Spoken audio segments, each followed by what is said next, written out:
ডান্ডা হাতে প্রাতঃভ্রমণে দিলীপ ঘোষ।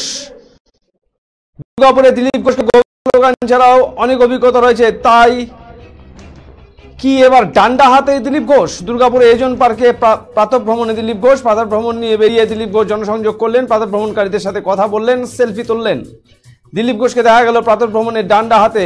এই প্রসঙ্গে জানান, রাস্তায় অনেক অবাঞ্ছিত লোক সামনে চলে আসে, তাই সেটা দেখে যদি কোনো কাজ হয়, যারা আইন নিজের হাতে তুলে নিচ্ছে তাদের জন্য এই ডান্ডা।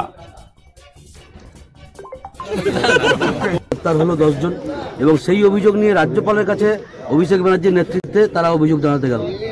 দেখুন, যাদেরকে বেশি গালাগালি দিত, টিএমসি সমালোচনা করত, এমন পরিস্থিতি তাদের পায়ে গিয়ে পড়তে হচ্ছে। নির্বাচন কমিশন নাকি বিজেপির দালাল, তো সকাল বিকাল নির্বাচন কমিশন।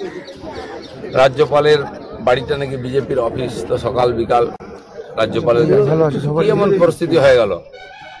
তো ওয়াক্ত পড়ে বাঁকা তো গাধা কো কহে কাকা। সময় খারাপ হয়েছে আজকে টিএমসির। রাস্তায় নাই, মাঠে নাই রাজ্যপালের অফিস, আর নালে নির্বাচন অফিস। নির্বাচনটা তো পাবলিক ভোট দেবে, পাবলিক ডোমেনে আসুন, লড়ুন, ঠিক করে দেবে কে ভুল কে ঠিক। বিশ্বাস নেই, জিতে গেল পাবলিক আমাদের জিতিয়েছে। আর যখন প্যাঁচে পড়বেন তখন কাকা বাঁচাও, মেসো বাঁচাও, পিসে বাঁচাও, এ কি রাজনীতি? দম নেই কোমরে। আর আপনার স্পোক্সম্যানরা উল্টা পাল্টা ডায়লগ দিচ্ছে, পাবলিকের সাওয়ার জম নাই। ওনার জেলা প্রেসিডেন্ট উত্তর চব্বিশ পরগনা বলে দিচ্ছে লোকের কাছে ভোট চাইতে লজ্জা করছে। সেই লজ্জায় মুখ দেখাতে পারছেন না, এখন অফিসে যাচ্ছে। মূল যে অভিযোগটা এজেন্সি পুরো প্রথম থেকে অভিযোগ করে আসছে রাজ্য এবং তাদের যারা আছে। আর কি অভিযোগ করবে?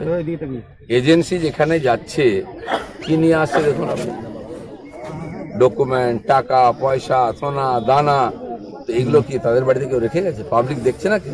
তাই পাবলিক জানে বলে পাবলিক কাছে যেতে পারছে না। এজেন্সিকে গালাগালি দিয়ে কোনো লাভ নেই। এজেন্সি তার কাজ করছে আর ঠিক কাজ করছে, এটাই হওয়া উচিত, একটা কজন না ছাড়ে। গতকাল মুখ্যমন্ত্রী বাঁকুড়ার সভায় বলেছেন যে 5 লাখ তৃণমূলের কর্মীকে যদি গ্রেপ্তার করে এজেন্সি, তাহলে 5 লক্ষ মহিলা রাস্তায় নামবে প্রতিবাদে। 5 লক্ষ নয়, 500 মহিলা জোগাড় করুন উনি। মহিলাদের সঙ্গে যা করেছেন ওনারা, উনি ভেবেছেন আমি মহিলা যা বলবো তাই হবে।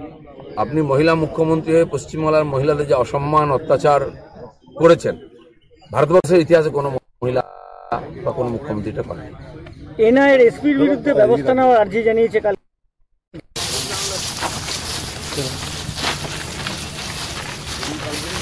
সুপ্রভাত, কেমন আছেন?